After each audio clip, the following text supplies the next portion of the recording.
হ্যাঁ মহারাজ। এমন সুন্দর পাখি কোনো কাজে লাগে না? না না মহারাজ, পাখিটা মূর্খ অতি, দুষ্টমতি, শাস্ত্র পড়ে না, জানে না কায়দা কানুন কাকে বলে। শুধু নজর ওই পাকা ফলে, বনের ফল খায় আর ফলের বাজারে লোকসান ঘটায়। আরে সে তো ভালো কথা নয়। মন্ত্রী, এই পাখিটাকে শিক্ষা দেওয়া দরকার, সুশিক্ষা প্রয়োজন। যথা আজ্ঞা মহারাজ, কিন্তু মহারাজ বিপুল অর্থ ব্যয়। দিলাম রায়, পাখির শিক্ষার জন্য রাজকোষ রইল উন্মুক্ত। খুবই যুক্তিযুক্ত। তবে তবে শুরু হোক শিক্ষাদান, আর আমি হই অন্তর্ধান। হ্যাঁ, যান যান। ভাগিনা, তোমার উপর দিলাম ভার, পাখিটাকে শিক্ষা দেওয়া। যথা আজ্ঞা।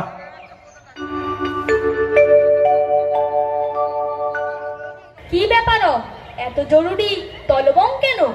সময় নাই, শীঘ্রই ওই পাখিটাকে ভালো করে দেখে বলুন তো, উক্ত জীবের অবিদ্যার কারণ কি? পাখি? তোতা পাখি? এ তো অতিবং কঠিনং প্রশ্ন, অনেক বিচার করিয়া বলিতে হইবে। শীঘ্র বলতে পারলে দক্ষিণার পরিমাণ বাড়বে। তাই নাকি? তাই নাকি? তবে তো শুভস্য, শীঘ্র। আমার মনে হয় পাখিটি চঞ্চলং প্রকৃতি, পূর্বে ইহাকে শৃঙ্খলিত করা প্রয়োজন। বেশ, করো তার আয়োজন।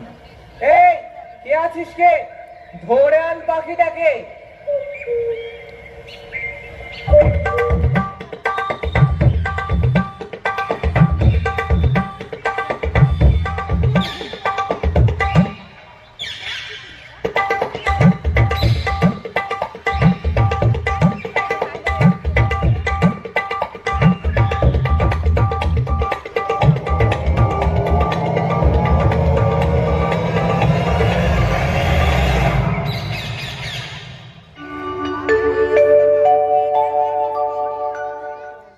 হ্যাঁ, এইবার বলুন তো দেখি, কেন এমন অশিক্ষিত এই পাখি?